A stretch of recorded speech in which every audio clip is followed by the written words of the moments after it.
वणी येथून निफाड तालुक्यातील कारसूळ येथे जाणाऱ्या दुचाकीला मागून अनियंत्रित वेगात असलेल्या तवेरा कारनं धडक दिल्यामुळे भीषण अपघात झालाय। या भीषण अपघातामध्ये दुचाकीवरील तिघे ठार झाले असून शुक्रवारी रात्री 9:30 वाजेच्या सुमारास हा अपघात झाला।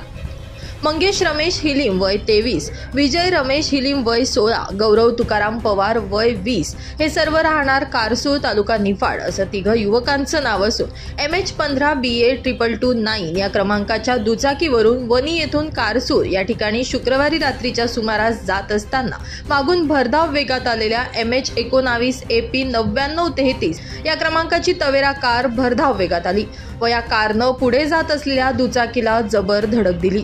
झालेल्या या भीषण अपघातात तिघे कारसूळ येथील 3ही युवक ठार झालेत। अपघाताची माहिती मिळताच परिसरातील नागरिक, रस्त्यावरील वाहन चालक आणि पोलीस घटनास्थळी पोहोचले। तोपर्यंत अपघात करून तवेरा कार चालक जखमींना वैद्यकीय उपचारासाठी मदत न करता घटनास्थळावरून फरार झाला होता। दरम्यान 3 युवकांना वणी ग्रामीण रुग्णालयात दाखल केलं असता वैद्यकीय अधिकारी यांनी त्यांना तपासणीअंती मृत घोषित केलं। दरम्यान तवेरा कार चालक याच्यावर गुन्हा दाखल करण्यात आला असून शरद माधव पवार राहणार कारसूळ यांनी याबाबत तक्रार दिली आहे, तर पुढील तपास पोलीस करत आहेत।